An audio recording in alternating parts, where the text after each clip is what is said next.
Bem-vindos a mais um episódio Vozes Mulheres que Conectam.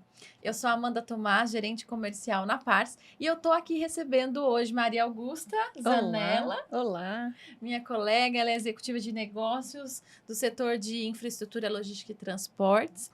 E também estamos recebendo hoje para o nosso bate-papo a Caroline Souza, Olá. que é gerente de canais da Adobe, e vai compartilhar um pouco conosco sobre esse tema tão precioso aí que nós vamos colaborar, né? Que é como contornar desafios enfrentados por mulheres líderes no setor de tecnologia. E, Carol, posso chamar de Carol? Pode chamar de Carol, então por tá favor. certo.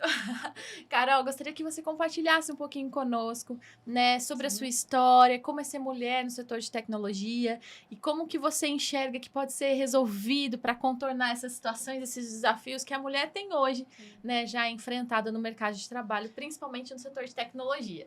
Legal. Primeiro, eu queria agradecer o espaço. Eu acho que esse tipo de ação é extremamente importante nos dias de hoje, principalmente. Acho que ter esses momentos de fala das mulheres, líderes, eu acho que isso é incrível. Eu acho que não só mulheres líderes, mas todas as mulheres no mercado, é importante ter cada vez mais esses espaços. Eu agradeço a oportunidade de vocês. Para nós é um Vocês prazer puderam. receber você. Nós Seja que muito agradecemos. bem-vindo ao nosso bate-papo. Bom, eu vou contar rapidamente a minha história. Eu sou filha de costureira com soldado. Então, da periférica de São Paulo. Estudei em escola pública. Tive minha estrutura familiar foi muito boa. Então, acho que eles sempre foram muito preocupados com a minha educação. Então, por mais que eu estudasse em escola pública, eles sempre ficaram muito firmes na educação comigo. E essa firmeza foi a grande chave da minha construção de vida e de carreira. Eu acho que se não fosse eles ali muito próximos, com a minha... eu nunca fui boa na escola, então eu era das que, se precisava tirar 6, era 6. Chegava ali Né? no finalzinho, que faltava, passava Porque raspando. quanto precisa? É isso? Então vai ser isso. E meus irmãos, ao contrário, eu sou 15 anos de diferença do irmão mais mesmo? velho. Então, e eles eram totalmente ao contrário. Eles eram daqueles que o boletim era 10. Era tudo 10. Nossa. Você tinha uma referência complicada. Tinha uma aí, referência né? Desde muito cedo. complicada. E então, se eles não tivessem, se meus pais não tivessem ficado no meu pé, eu não ia tirar nem os 6, né? Eu não ia... E assim, escola pública na periferia de São Paulo mesmo, rodeado de drogas, e aqui já tinha naquela época novas drogas. Eu lembro que os meus pais, eles iam me buscar na porta da escola, sabe aquelas cuidado, né? Que na época eu não gostava, não. Eu achava horrível. Não entendia, né? Muitas vergonha, vezes. né? Uhum. Hoje, eu acho que essa firmeza, essa disciplina, lógico, eles tentaram fazer o melhor que eles puderam naquele momento, né? Eu entrei muito ao conflito, principalmente na adolescência, mas eles fizeram realmente o melhor. E então, quando eu fui para o segundo, que na época era segundo grau o nome, né? Eu fui para o segundo grau, eu fiz magistério, que era a época que fazia magistério junto com o segundo grau. Sim. Achava que meu futuro era ser professora, que eu já ia Teve sair... uma época que muitas mulheres iam por essa linha, né? Que achava que o futuro era ser professora por conta até desse estudo do magistério, que era junto com o segundo grau, né? Sim, exato. E acho também que era muito...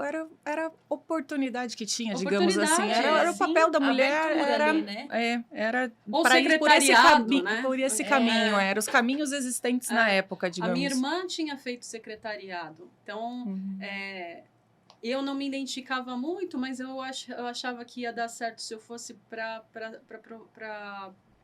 ensino, acho que ia dar certo.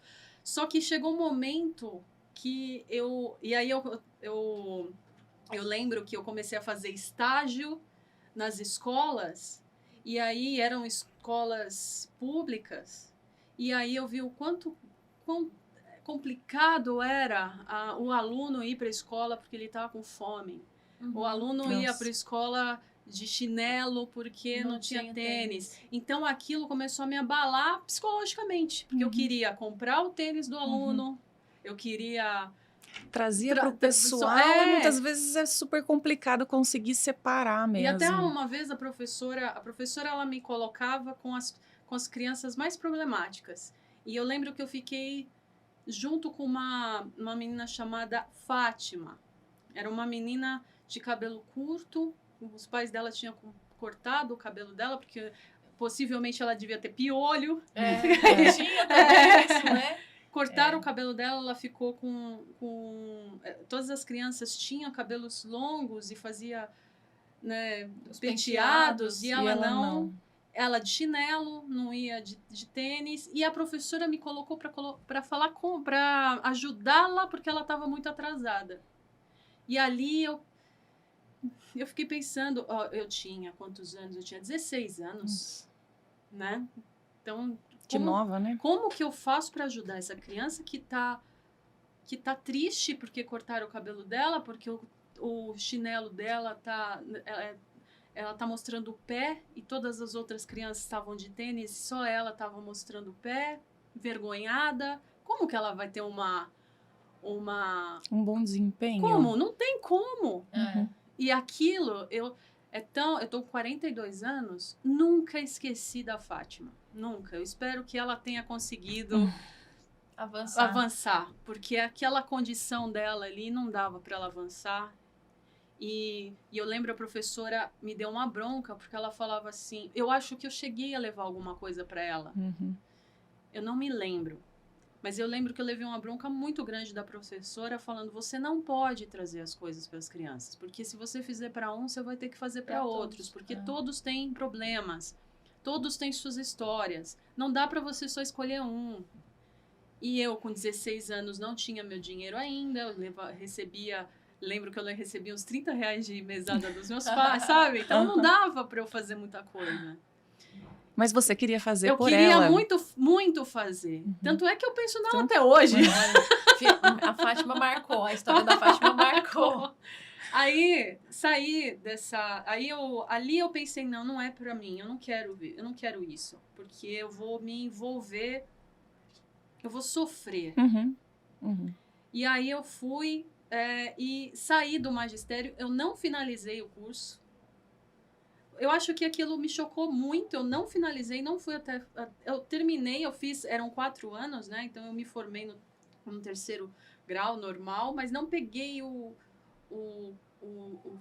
diploma também no magistério e saí e sentei na frente do gerente do McDonald's, que tinha na avenida da escola, e pedi um emprego E eu lembro que é tão interessante porque Deus vai encaixando tanto que quando eu fui no McDonald's tentar uma vaga, porque eu já tinha decidido que eu não ia continuar mas eu precisava trabalhar, a pessoa certa estava ali.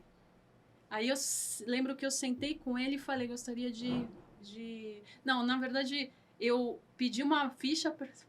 Preenchi a ficha e a atendente do caixa falou, o gerente tá aí. Quer falar com ele? Eu quero. Deixa eu aproveitar. Não, então, e aí, de novo, eu tinha 16 anos. Uma menina.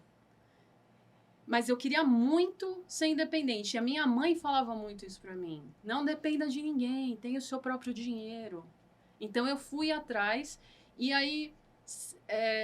eu não era uma pessoa tão extrovertida. Eu tinha meus medos e tal. Mas naquele momento, como eu estava com a pessoa certa ali, ele era o gerente regional das lojas.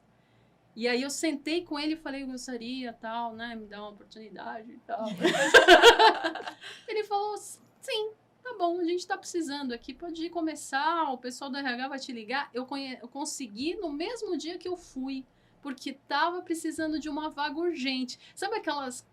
São oportunidades mesmo, sabe? Que... Pessoa certa na hora certa. Era você para a vaga também, além do gerente que estava ali para falar contigo. Eu estava na hora, no momento certo mesmo. Sim. E eu passei... Foi o melhor primeiro emprego que eu pude ter na minha vida. Eu aprendi a atender cliente, eu aprendi procedimento, eu aprendi disciplina dentro do trabalho. É pacote completo. Tudo. Pressão. E aspectos super importantes para qualquer emprego que você vai ter, né? Melhor primeiro... Eu tenho muito orgulho de... Eu tenho minha foto de funcionária do mês. Que legal. Eu guardo até hoje o meu uniforme. Nossa, que é uma história, né? Eu amo essa história. Muito significativa. Ela fez muita diferença na minha vida. Eu lembro que quando eu comecei, tinha muito medo, extremamente segura. Eu achava que todo mundo era melhor que eu. Então, eu tive que vencer muitos medos naquele momento, porque eu precisava seguir o conselho da minha mãe de ser independente financeiramente. Então, se eu preciso ser independente, eu preciso vencer esse medo, essa falta de merecimento, essa sensação de crença de merecimento que eu tinha naquele momento. Então, isso trilhou 1 ano e meio, aí era uma coisa muito interessante. Eu saía do McDonald's cheirando batata frita. Que talvez na primeira semana pode ser legal, mas depois chega uma hora que não dá mais. Não quero. Come McDonald's até hoje? Como? Eu não tenho trauma. E aí, eu me via, eu tinha uma mentalização literal. Eu mentalizava, quando eu saía do McDonald's, eu atravessava a Salim Farah Maluf, que era o McDonald's que tinha ali na Salim Farah Maluf. Eu atravessava a Salim Farah Maluf me imaginando de salto e terno. Uau! Então, todo dia eu saía de lá, de tênis, cheirando batata frita. Mas na sua Na mente... minha cabeça, não. Eu atravessar a faixa de pedestre me imaginando de salto e de terno. Toda executiva. Toda executiva. O poder. O poder do dinheiro, o poder de ser independente. Então, eu já... Mas, eu ganhava R$200 por mês naquela época. Sim. Né? Então... Era R$1,40 a hora. Que loucura, sabe? né? A gente falar nessas cifras hoje, só, meu Deus, como era possível, né? Então, foi passando o tempo, eu consegui um emprego na assistência de guincho, assistência 24 horas, e do Bradesco, Seguros. Era um máximo, porque era na Faria Lima, porque eu podia me vestir de social, eu podia andar de salto. E não ficava com cheiro de batata. E não ficava com cheiro de batata. Exatamente. Então, eu lembro que eu andava pela Faria Lima, nossa, que incrível esse lugar, maravilhoso, Shopping Guatemi. Né? Eu ganhava R$400 na época. Né? Não, mas estava de social e de salto. Mas aquilo foi me... E aí eu passei, acho que uns 2 anos nessa empresa. Depois, eu fui para o Banespa, que era um banco antigamente, né? Que depois foi comprado pelo Santander. Ali deslanchou de vez, porque ali o salário foi um pouquinho maior, porque ali tinha carreira, tinha plano de carreira. Né? Foi um caminho muito, muito interessante. Eu fiz amigos que eu tenho até hoje. E aí passou um tempo, eu saí de lá e entrei para o mercado de tecnologia por um caminho totalmente assim que eu não esperava. Eu tenho um amigo que trabalhava na época num fabricante de software. E ele precisava de alguém para fazer convocatória de eventos. Para os eventos de parceiros, de revendedores desse fabricante. E eles faziam isso toda semana e precisava de alguém para ficar ligando o dia inteiro para convidar as para pessoas. Convidar. Uau. Aí foi outro dos medos que eu tive que vencer. porque era nas Nações Unidas, eu já tinha carro nessa época, mas eu não dirigia por tão longe, e um dia eles me ligaram e falaram, você pode vir hoje fazer uma entrevista? E aí eu tive que pegar o carro e andar. Só vou chegar de carro. Eu morava na Zona Leste e só consigo chegar de carros para chegar no horário. Eu tive que vencer o medo de pegar a marginal lá da Ponte Tatuapé. Então foi outro dos medos que não vou perder a oportunidade, eu vou. De lá também, isso é uma coisa que fez toda a diferença.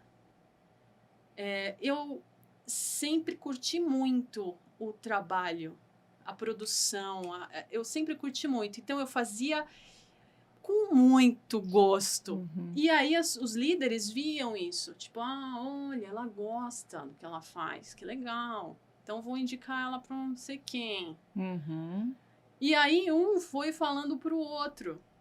E aí, chegou um momento que eu entrei num parceiro que era um revendedor que precisava de um especialista de produto, esse parceiro que era amigo do outro, que não sei o que, tem uma pessoa... Que pediu indicação. E aí eu fui, por indicação, eu fui pro outro. Passei 5 anos num revendedor de software, foi uma das melhores experiências também, porque aprendi muita coisa, eu falei hoje, inclusive, sobre isso. A Pars... Foi eu conheço a Pars desde essa época que eu já fui para essa revenda. No ecossistema. E a Pars foi foi quem me deu a experiência de viajar para o exterior. Uau, que legal! Foi a Pars que pagou, em 2007, Uau. a minha passagem para ir eu fui para Las Vegas no evento da Autodesk na época. Que legal!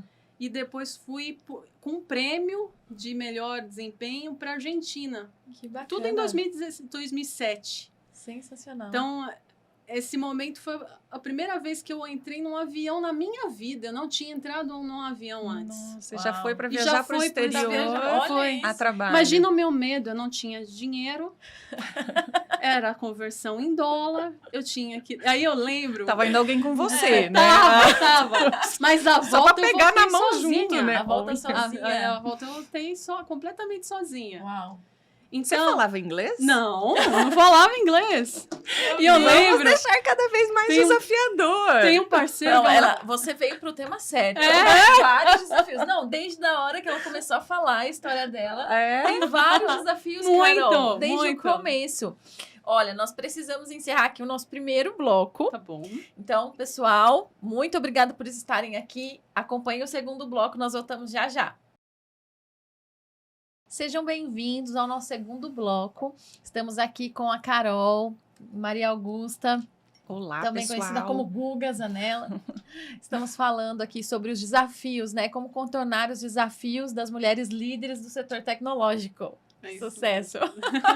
E vamos continuar com a história da Carol. Ela está compartilhando conosco aqui sobre a primeira viagem dela para fora do Brasil, sem falar inglês, patrocinada pela Pars.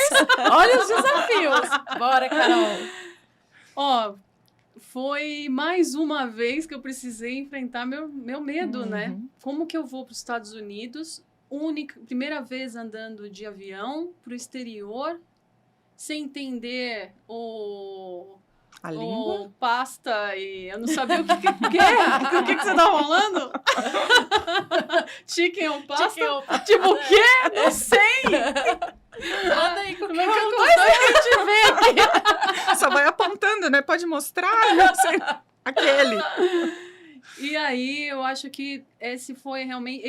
Esse o frio na barriga foi muito forte. Foi muito forte. Porque também o medo de decepção. Puxa, as pessoas que me ajudaram a estar aqui, não posso desapontar. Meu Deus, eu preciso interagir. Como que eu vou interagir com as pessoas se eu não falo inglês? E agora? Eu acho que você vencer a sua própria mente no final é o exercício. É o desafio. Porque você vê que muitas pessoas que passam a mesma coisa, devia ter muitas pessoas ali que estavam na mesma situação que eu. Né? Então, nos seus desafios pessoais, nos seus medos pessoais, exato, nos seus diálogos internos. Não, e deixa eu te falar. Eu fui também. A primeira vez que eu fui para os Estados Unidos, eu fui para Las Vegas para um evento da Autodesk. Mesmo? Só que foi financiado pela Best Software, que era a revenda que eu trabalhava na época também. E eu também fui sem falar inglês, que eu também não falava inglês na época. Ainda estou desenvolvendo bem essa parte. Mas, assim, para mim também foi um desafio. Então, eu entendo perfeitamente o seu desafio. E, assim, a questão é, às vezes você sabe como falar, você sabe o que falar, só que você trava ali. E é muita pressão ao mesmo tempo. É a pressão do país, é a pressão da língua, a pressão de dar o resultado, porque foi investido para você ir até lá. Um desafio grande. Sim. E eu lembro que tem um parceiro, inclusive, que é parceiro da Adobe hoje, que na época já é parceiro Autodesk, que ele estava na fila do check-in, do check-out do hotel. E ele percebeu que eu não sabia o que fazer. Uhum. O que é para fazer aqui na fila? Agora? E ele me ajudou. E isso foi em 2007. Até hoje eu agradeço, Obrigada. O Paulo da Webdata. Paulo, obrigada. Te agradeço. Thank you. Porque você me ajudou naquele dia que eu tava morrendo de medo. Eu não sabia o que fazer, não sabia o que fazer. Não sabia o que é check-out. Eu penso na sua carinha lá na fila, tipo... medo. Se alguém me salva, eu acho que foi isso a sua expressão. Era socorro, help. Né? Help. E eu acho que quando eu entrei na Adobe, que também, olha que interessante, a gente estava falando de você gostar tanto do que você faz, que as pessoas, você não está fazendo... É engraçado, né? A gente trabalha para ganhar dinheiro. No final das contas, a gente trabalha para isso. Tem coisas que você faz no seu trabalho que você pode fazer a mais sem pensar, só porque você gosta. Uhum. Sempre tem alguém que vai olhar. Uhum. Vai olhar e vai pensar, eu olho hoje. Uhum. Né? Eu olho as pessoas que estão em volta e penso, poxa, interessante, né? Quando abrir uma vaga, fala com ela ali. Funciona desse jeito, no final das contas. E é por isso que são gestores. E é por isso que ocupam o cargo que ocupam, porque também tem esse olhar, né? Tem esse olhar. Uhum. Então, assim, essa coisa de eu mostrar... E eu aprendi... E, de novo, né, eu aprendi isso com os meus pais. Minha mãe gostava do que fazia, costurando. tem uma coisa interessante dessa parte da minha mãe. Ela fazia roupas sociais para mulheres executivas. O que você se imaginava. Tinha uma moça que ela trabalhava no Tribunal de Contas da União, e ela fazia roupas personalizadas de alfaiataria com a minha mãe. Uhum. Minha mãe é uma costureira normal de domiciliar, né? Uhum.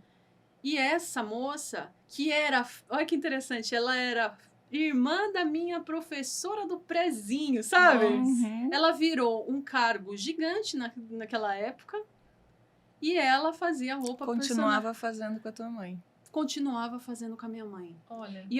Mas era uma alfaiataria linda. Eu imagino, até porque o fato de ser irmã da professora do prezinho, você acha que foi ao acaso? Aí a indicação e alguém vendo que faz bem e um falando pro outro. Exato, é isso mesmo. E meu pai também. Meu pai é policial militar, de família de militares, que... Uma disciplina e gosta do que faz. E eu sempre assisti isso. Então, no final das contas, eu continuei né, com essa mentalidade. Quando eu entrei na Adobe, foi a mesma coisa. Me ligaram e falaram, a gente tem uma vaga aqui, você não quer participar? Eu lembro que eu estava no shopping, eu pulava, meu Deus, a Adobe me ligou. Isso em 2009. A Adobe me ligou, meu Deus.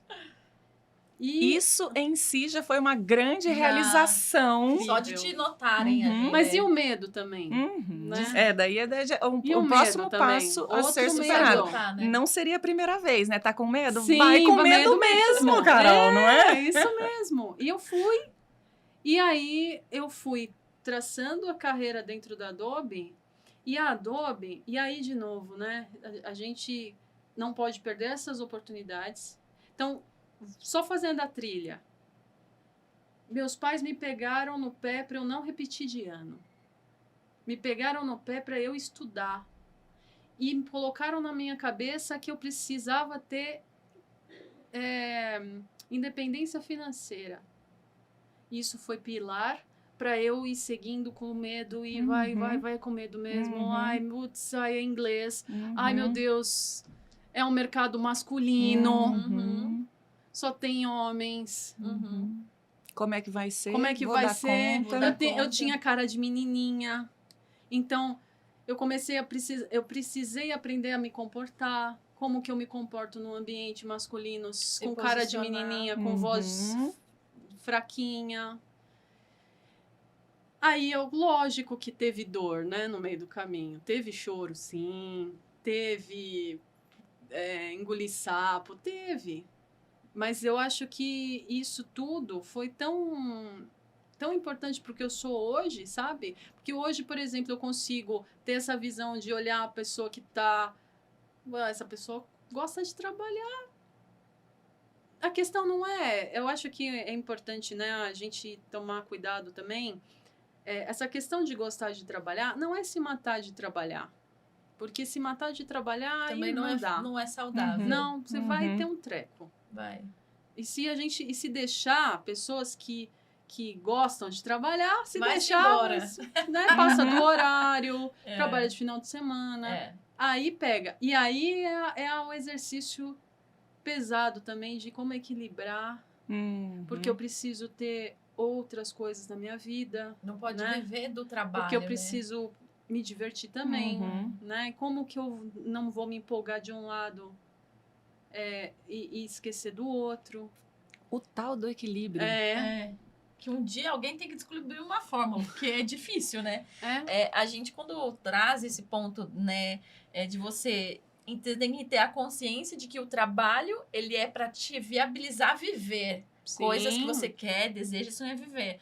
Mas não sonhar viver para o trabalho. É isso, né? É claro que o trabalho, ele nos satisfaz, né? Pelo menos a mim, né? Eu fico muito satisfeita deveria, pelo menos, satisfazer todos. Eu fico satisfeita ali, eu fico feliz quando eu tô aqui, tô trabalhando, tô falando com o cliente, tô em reunião com o time.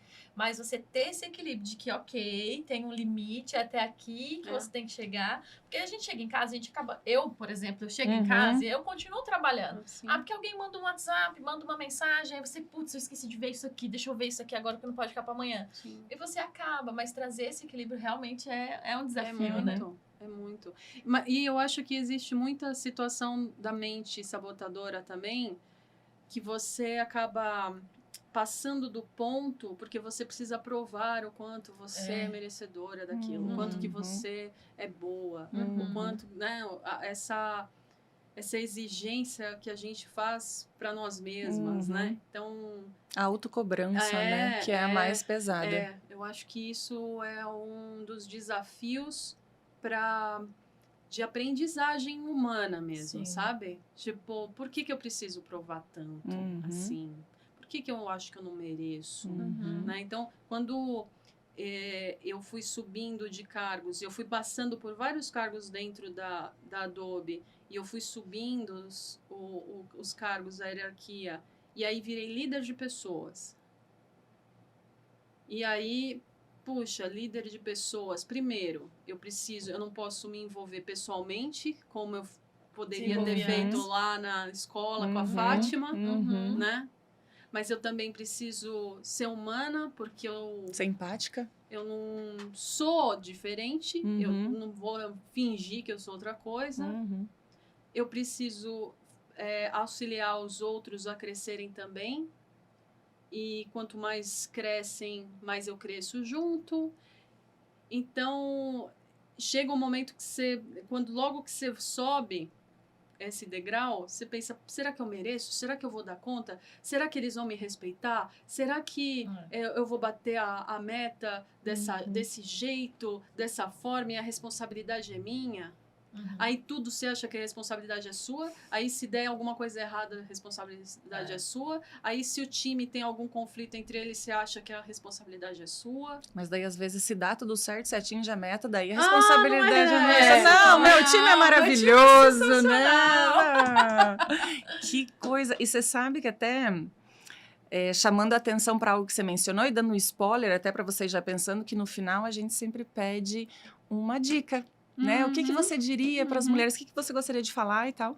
E a dica da nossa convidada anterior foi não se cobre tanto. Se cobre menos. Sim, exato. E você vê, e é tão bom a gente compartilhar, e a gente ter, aí voltando puxando o teu gancho anterior, no sentido como é bom a gente ter esses momentos, essas oportunidades, que a gente vê que temos medos em comum. Temos, acontece para mim, acontece para você também, para todo mundo é assim. Então, a gente falar e a gente trocar, isso é muito válido, para que a gente veja que a gente não está sozinha, a gente pode se fortalecer nesse sentido. E se cobrar menos. Claro que é fácil falar, né? Se cobre menos. Mas o você fazer aí é um pouco mais complicado, mas a gente tem que continuar tentando. É isso mesmo. Eu acho que essa busca pela excelência o tempo todo, que no final é muito bom você gostar do que você faz e você fazer algo com capricho. Eu tô com isso na minha mão, vou fazer... com capricho, vou fazer bem feito. Mas isso é diferente da busca da excelência também, porque a gente tem é um perigo a gente da achar que aquilo que a gente está fazendo, não, eu vou fazer o meu melhor, mas o meu melhor não é o perfeito. E se sair não sair perfeito, né? Beleza, tenta de novo. É muito você tem que se reforçar a mensagem. Não, tá tudo bem. Tá tudo bem. Eu errei aqui, mas tá tudo certo. Tá tudo certo. Da próxima eu melhoro, e se aprender com aquilo, vai ter o... E tem aquela outra frase que diz, né? Melhor o feito do que o perfeito. Porque às vezes você fica querendo fazer o perfeito, o perfeito. Não sai, gente, começa. E dependendo aí do teu grau de autocobrança, tu nunca vai estar perfeito, sabe? Porque sempre tem algo a melhorar e sempre tem. Então, às vezes, esses dias eu tava até conversando. Gente, não precisa esperar estar perfeito. Me dá um MVP aqui. O mínimo que eu posso seguir e o negócio vai continuar um trabalho vivo e tal, tudo aquilo. Sim, é isso mesmo. Gente, eu passaria aqui a tarde falando. Eu também! Vamos! Mas, infelizmente, a gente precisa encerrar. Muito obrigada, Carol. Eu que agradeço. Obrigada por compartilhar sua vida, compartilhar sobre o seu trabalho, sobre os desafios. Acho que você foi a pessoa perfeita. Muito obrigada. E eu gostaria de presentear você com um mimo. É um troféu de mulher que inspira. Obrigada por nos inspirar. Você merece. Que história incrível, Carol. Muito gostoso te ouvir. Bem isso. A gente passaria a tarde inteira aqui. Que gostoso. Eu fico muito feliz de compartilhar. Muito obrigada. Eu acho que a gente realmente é importante a gente saber que o que as outras pessoas passam. Às vezes a gente olha alguém e pensa, nossa, ela não deve ter passado por nada, nem sabe como funciona. Né? E no final tem um monte de histórias por trás, dá para contar muitos exemplos, e isso fortalece mesmo, né? Principalmente as mulheres mais jovens, que acham que não são merecedoras, que acham que... Uma vez eu ouvi uma pesquisa que os homens, quando eles olham a descrição da vaga, se eles se enquadram em 40%, eles já se candidatam. A mulher não. A mulher, eu preciso me quadrar 100% para me aplicar na vaga. Aplica com 40 mesmo. Depois vai com medo mesmo. É isso aí. Que impressionante. É bem a realidade mesmo. Por que a gente olha a lista de requisitos não, e se não é não pra tiver... não tenho inglês, não vou. Vai! E, se não der mete certo, a cara, bom, né? Aprendeu. Com certeza alguma coisa tirou dessa experiência. Carol, então aproveita o ensejo e dê um conselho. Dê um conselho para as mulheres que estão começando, que querem crescer na carreira. Eu queria dar 2 conselhos. Sim, pode ser 2. Tá? Um é, mães e pais, fiquem no pé das crianças para estudar. Eu me trouxe esse insight aí. Anota aí, Google. Não deixem eles soltos. Não deixa a criança solta. Não deixa a menina solta. Vai lá, fica no pé, porque isso vai traçar o futuro dela. Uhum. Independente da classe, independente de onde mora, independente, força para estudar. O outro conselho é essa frase que você falou, vai com medo mesmo. Ai, mas eu não sou capaz. Não, vai, depois você vê. Depois que você terminar de ir, você vai ver o quanto que você foi capaz. Então, vai. Né? Então, acho que essa questão da coragem, né? Você se auto-sabotar, porque eu não sou o suficiente para fazer aquilo, eu não sou o suficiente para ir para os Estados Unidos com um monte de gente que fala fluente, né? Eu não sou suficiente para ficar numa mesa de uma reunião falando de estratégia corporativas de alto nível. Não. Você vai. Muito. Isso aí. Uhum. E se não for, finge que é. Finge que eu tenho certeza que você vai enganar direitinho e você vai ser. Você desenvolver as habilidades. Isso. Você vai aprendendo no caminho. Finge que é. Boa. É isso, Muito obrigada. obrigada, Carol. Eu agradeço. Obrigada, Carol. mesmo. Eu que agradeço. Foi mesmo. sensacional. Show de bola. Obrigada, Pessoal, gente. muito obrigada por vocês acompanharem. Até o próximo episódio.